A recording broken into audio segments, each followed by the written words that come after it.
Ki khubor ka Batesi TV. Ka umdi basnyam bat penjaslian. Rupa Premium Meghalaya. Sophistication meets style. The stylish trendsetter Tata Curve SUV is in town. India's first coupe SUV is now in Shillong.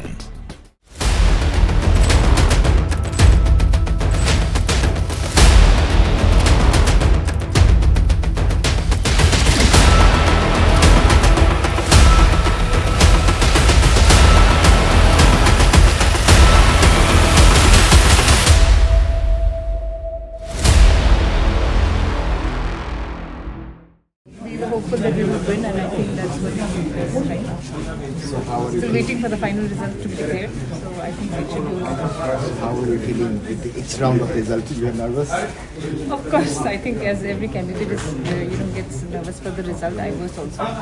Although we knew that the response was very good, still nothing was for sure until every votes were counted. So we're just waiting for that.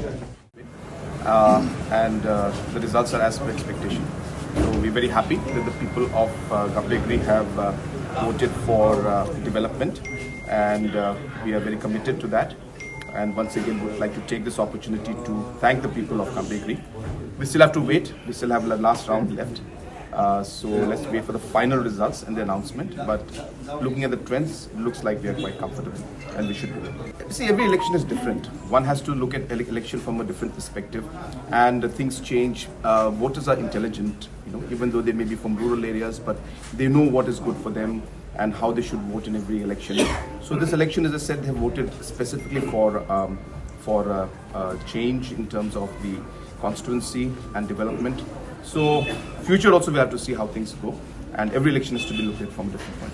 No, nothing. We're just happy. We thank God for His blessings. We thank the people of Gambegre, and we thank most importantly all our leaders who have worked tirelessly to ensure that we were able to reach to this level in this election. Thank you, sir.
Hi ma'am, congratulations.